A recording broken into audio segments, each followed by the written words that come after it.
kenapa pas waktu iblis mau mencoba menggoda Ayub, iblis harus bertanya cuma pas waktu iblis coba menggoda Tuhan, kenapa iblis gak minta izin? Terima kasih. Pertanyaan dari Rafael. Nah, ini ada dua kisah yang penting yang benar-benar terjadi. Yang pertama adalah kisah Ayub. Iblis datang kepada Tuhan lalu minta izin. Ini memberikan pengertian apa ya kepada kita? Ini mengajarkan bahwa iblis tidak pernah punya kuasa untuk melakukan apapun tanpa seizin Tuhan. Jadi kita bisa tenang, ternyata Tuhan lebih kuat dari iblis. Dan iblis tidak mungkin melakukan apapun tanpa seizin Tuhan. Jadi dia mesti minta izin dulu. Dari sini kita mendapatkan pengertian bahwa iblis nggak bisa melakukan apapun tanpa seizin Tuhan. Lalu apakah ketika pesan ini sudah Tuhan berikan, maka Tuhan akan ulangi terus pesannya di tiap kitab? Enggak. Apakah tiap kali iblis mau menggoda manusia mesti dicatat dulu, iblis izin dulu sama Tuhan? Enggak. Tapi apakah iblis bisa melakukannya tanpa izin Tuhan? Enggak mungkin. Jadi waktu iblis mau mencobai Tuhan Yesus, apakah dia mesti izin sama Tuhan? Harus. Bisakah dia melakukannya tanpa izin Tuhan? Enggak mungkin. Kalau begitu kenapa enggak dicatat? Karena kalau Alkitab ulang-ulang catat semua, nanti jadi terlalu tebal. Alkitab adalah buku yang sangat efisien, mencatat apa yang Tuhan mau kita mengerti, dan kadang-kadang sekali dicatat tidak Tuhan ulangi lagi. Tapi yang sudah pernah dicatat menjadi pelajaran yang kita ingat terus.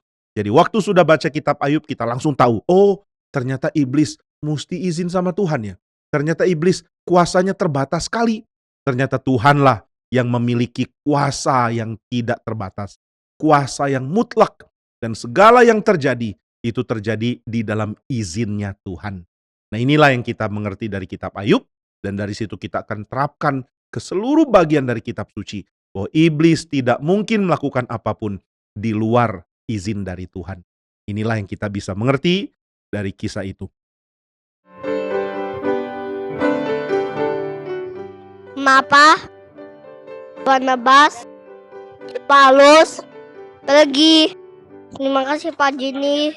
Berikutnya kita akan menjawab pertanyaan dari James. Maksudnya tentu waktu Barnabas dan Paulus diutus di Antiokhia. Jadi waktu itu orang di Antiokhia terus berdoa. Mereka berdoa mau ngapain ya? Mereka ingin ada berita Injil disebarkan ke tempat-tempat lain. Lalu mereka berdoa, dan Tuhan mulai menggerakkan orang-orang di Antiokhia.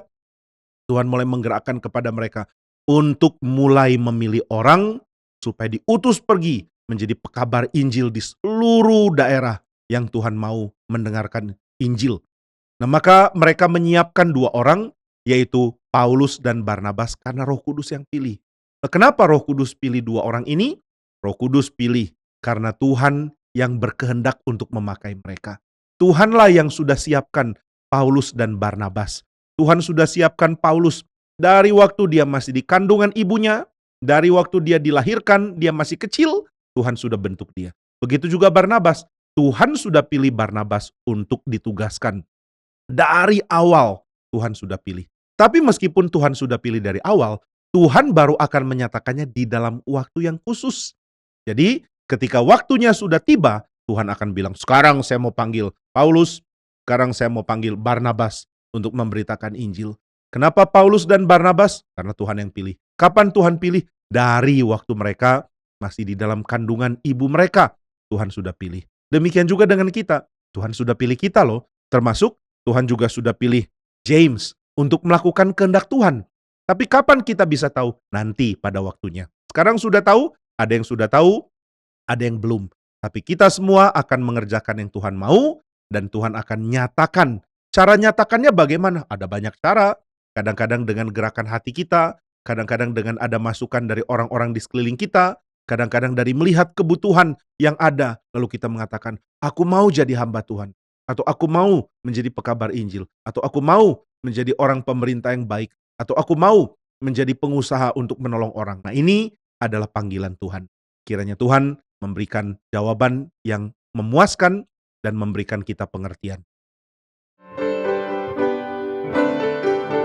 Mengapa orang Katolik berdoa dalam nama Bapa dan Putra dan Roh Kudus? Terima kasih, Pak. Berikutnya dari Alexandra. Nah, dalam nama Bapa, Putra, dan Roh Kudus ini adalah formula Tritunggal namanya. Trinitarian Formula. Nah, apa itu formula Tritunggal? Formula Tritunggal pertama-tama didapatkan dari Matius 28. Waktu Yesus mengatakan, "Pergilah, jadikanlah semua bangsa murid dan baptiskanlah mereka di dalam nama Bapa, Putra atau Anak dan Roh Kudus." Bapa, Putra dan Roh Kudus. Nah, ini nama Allah Tritunggal, yaitu ada 3 pribadi, Bapa, Putra dan Roh Kudus. Jadi ini nama atau formula Tritunggal, nama istilahnya Tuhan Yesus perintahkan untuk dipakai untuk membaptis. Nah, tapi setelah itu gereja mula-mula mulai mengembangkannya ke dalam banyak hal. Nah, ada tulisan dari orang yang tidak dikenal, tulisannya namanya Didache. Ini adalah tulisan dari orang-orang awal kekristenan.